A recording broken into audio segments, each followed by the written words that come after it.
Good morning, brothers and sisters. It is 7:15 a.m. Central Standard Time on January 19th, 2022. Hope everyone is doing well. Looks like we had our M flare yesterday, 153, and then we popped back up with a C 5.7, and then everything calmed back down thus far. But don't count it out yet. Still on spaceweatherlive.com, we can clearly see Enlil showing our M flare yesterday. Look at that. That's a pretty big one there, isn't it? And yet it shows we're just going to get a little glancing blow, just a little boop.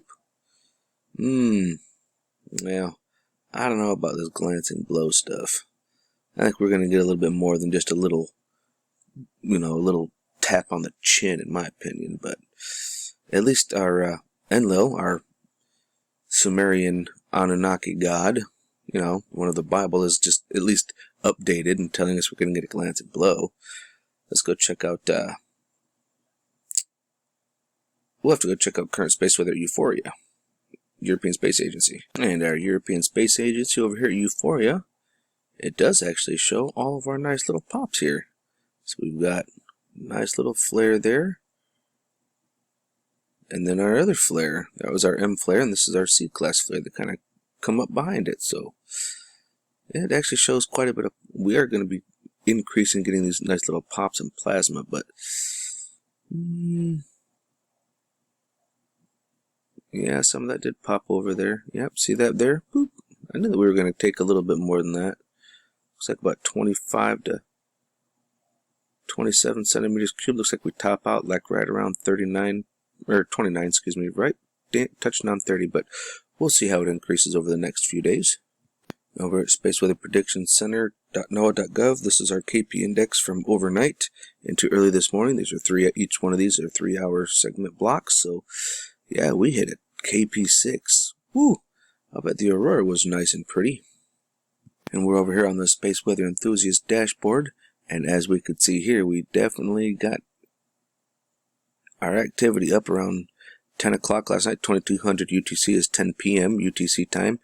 We were dancing at 5 and 5, and apparently it obviously went off the charts or just got shut off, but when it started to come back on, we were definitely below 6 and above 6, so we were definitely having some impacts from that last night. Looks like we could see it just kind of wiggling around, trying to catch up and maintain itself, so that's always good, right?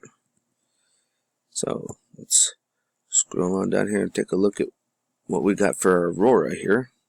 The aurora should have been really nice. The KP index like that. I don't know if you guys have seen me use this very often with you guys, but the KP index does have an effect on this. The higher the KP index, usually you'll see bigger auroras. See that? How it goes whoop whoop like that? Yeah, look at that. See how that turns red? Yeah. See, when you have a high KP index, you'll see that, and this can get really big. Just a little food for thought. But of course, we're also taking on more plasma and radiation. We have a weak spot, so that's not good either. Very nice. So, what time was that at? Well, actually, that's actually forecasting for the 19th. That's for today. Yeah, that was early this morning. Okay, I gotta keep that in mind. It's the 19th, Jacob. It's all right.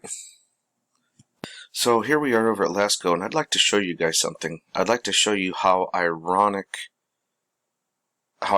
tight to their symbolism that they really are here when we're dealing with the Black Cats and the Cabal. Okay, I want you guys to watch this. Watch these numbers right here. Okay, we're on the 18th at 23:48. And all of a sudden, boop, it goes to 2 o'clock. So we're missing 3 hours of data, right? Or is that actually 2 hours and 12 minutes?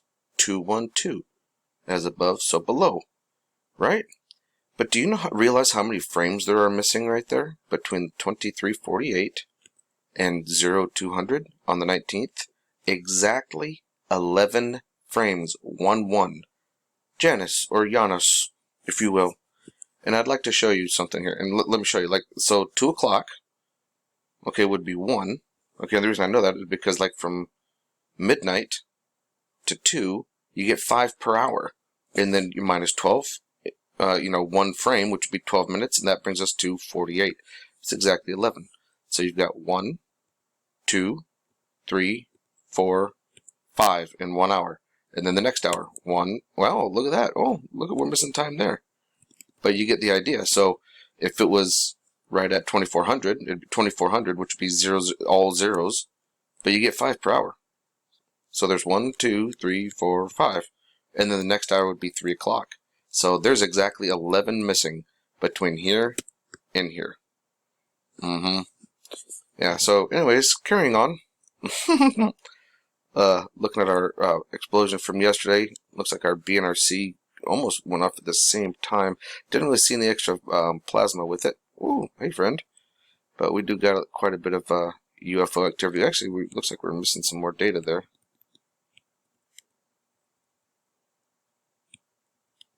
Ooh, almost looked like he went from here to over there, doesn't it? That's interesting. But there's quite a bit of time missing besides that one. There's that one there. We had a decent little jump. I don't know why they keep pulling time off. But that's just what they do. We just have a few little friends. Nothing significant. Ooh, just a couple of accelerations going on right here. It's got to make you wonder. With the sun being the most magnetic, most powerful magnet in our solar system, things just kind of zoom, just go by without being like curved over towards it, you know? How does something do that? I mean, even huge asteroids and meteors, these large objects that would be bigger than UFOs, get bent over by the sun and they kind of get their little slingshot and they go back around. They don't just go straight on like the sun doesn't even exist. That's weird. What do you think? There's a little food for thought. Oh, look at that, another board cube. How you doing? Oy. There's actually quite a few board cubes over here, as you can tell. Just kind of starts off just kind of crappy from yesterday. Board cubes, lots of accelerations. We got a couple of little friends. There's our explosion. Let me zoom in here for it. Don't really see any planetary type objects, but we'll have to go and take a peek over at ISWA, but I'm pretty sure it was a clean coronal mass ejection on this one. Pretty sure. And that's the end of that. And Seeds is actually showing a really nice clean pop. It does look like a pretty clean pop of CME. There might have been a teeny little bugger in there, but it is going away from us, the bulk of it, but like I said, we will get a teeny bit of that. Let's check in the next day. And the most exciting thing we have over there is a board cube for today so far. But they ain't over yet. And over here on Stereo Head Chronograph 2, it's actually looking like we are missing 3 hours of missing data. Missing 3 hours. 21 from the 17th to yesterday. So 20, that's exactly 3 hours. He's going from almost 10 o'clock to almost 1 o'clock. In fact, the minutes and the seconds even add up. Exactly 3 hours. Not exactly sure what that's about, but whatever. And then, of course, we see our pop, but did you guys notice the big jump in time there? You guys see that again? Look at that. 2:38 in the morning to 10:53? Seriously? That's 8 hours and 20 minutes.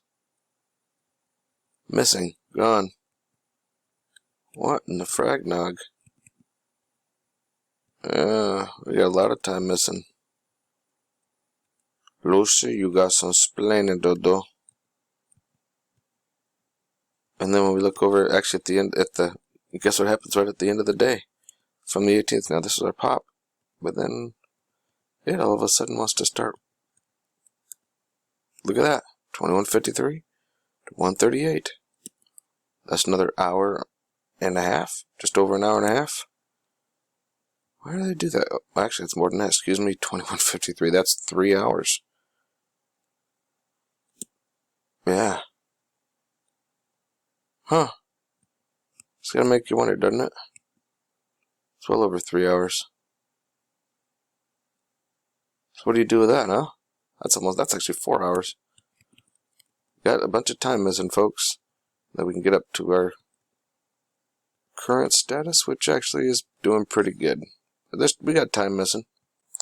Here we are over is what, and I'm actually trying to get some sense here because it looks like we still got some plasma coming inbound. Now this is from yesterday, right here. This guy right here. This is the one we're looking at. You can actually see from where our pop was. That was our flare. Oh, did you see that nice 10-hour jump that it did there?